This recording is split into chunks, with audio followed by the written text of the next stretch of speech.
What's going on, K3 TV? My name's Loki, and I'm here to bring you a Netflix pick.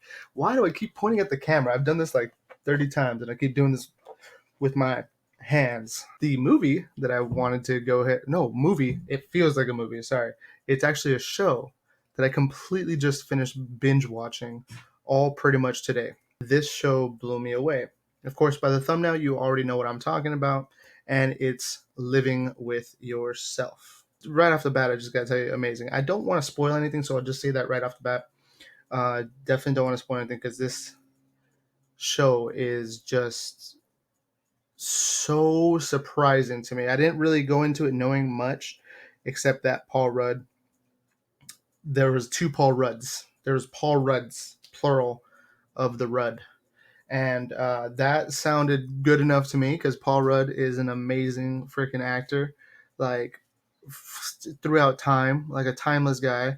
Like I don't even understand. Like he doesn't even like age or anything. Like he's like one of those guys. Like I mean, he just looks a little bit older now, but he's looked like he's been in his 30s for like 30 years, which is weird. I don't know if he just looked older, younger, but anyway, the premise is pretty much a cloning premise.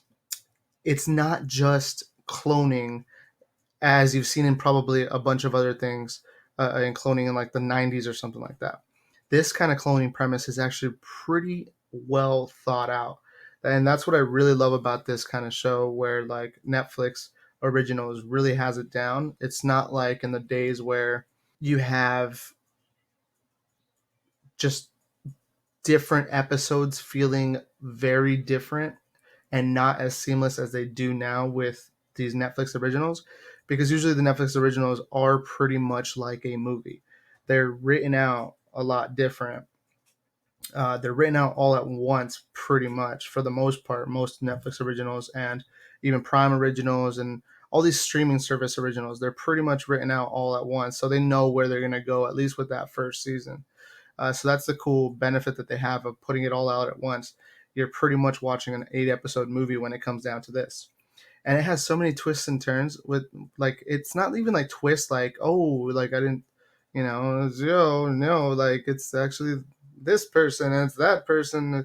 It's not like crazy like twists like that, but it's like things you just didn't see coming at all, really. Like that just add more to the world where it's like it's totally believable. It's like the most believable cloning that I've seen in something that's not supposed to be that serious. And that's kind of what I liked about it. I mean, they don't go in too much into explanation. I think that's what makes it better.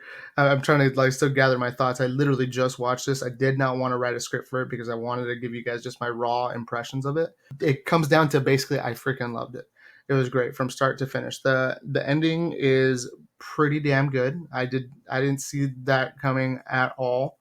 You can't really see much of it coming in this because it feels so, for lack of better words, original. It's just it's a great story.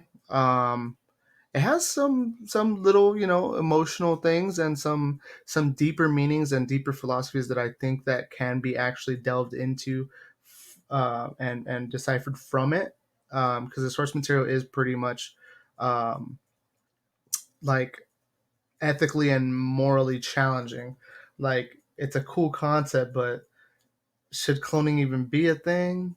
It's not. That's not really what it frames itself around.